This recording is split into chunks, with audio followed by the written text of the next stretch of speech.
Ang laki naman. Ang sarap yan si Mare. Ano ko ang aking mga papaya? Ang mga suha ni Maring Haning yan. Nandito tayo mga kaibigan sa suhaan ni Maring. Ang lalaki ng suha niya. Hindi ko alam kaya kaya hinog na kumare. Hinog na yan dahil dilaw na. Maabot mo ba? Hindi ko yan abot. Hihihihi. Kung may upuan. Nasa yung papaya mo? Sabi mo, nandun yun. Pipicturan ko. Ang dami pala ng bunga. Ay, Mare, hindi ko alam kung maganda ang laman ito ha. Oo. Wow. Ito ang papaya ni Mari. Yan. Ay, ang lalaki. Yun, maraming hinog. Yun. Dami ang tanim. Ang ganda ng kanyang garden. Punta tayo dito sa garden niya.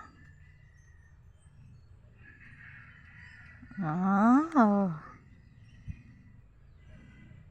Ang ganda. O, diba? Ang ganda dito. Malawak. Ikaw na ang magpahinog na rin ha. Mare, hinog na. Tinan mo, aring isang aray, hinog na. Di ikaw na magpahinog. Sige, Mare. Ayan ha. Yung binigay mo sa Anday, sinamatay. Ay, naku po. Namatay, Mare.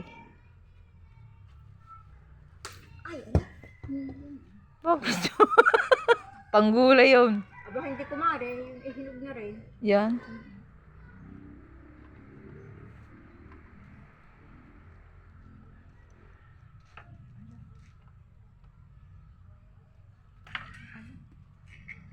Hindi makuha.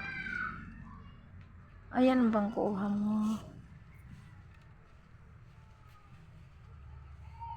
Hindi ka nangangain yan? Nangangain. Eh, syempre, ikay dumating dito. Di para sa iyo. Ay, ano kumari, masarap yung sukaan, ha? Yan ang ganda. Aalisin ko kumari. Ano kung magkukuman. Papaya. Diba? May papaya ako, Neng. Yan, lalaki pa, oh. Mataba ang papaya dito, Neng. Ano?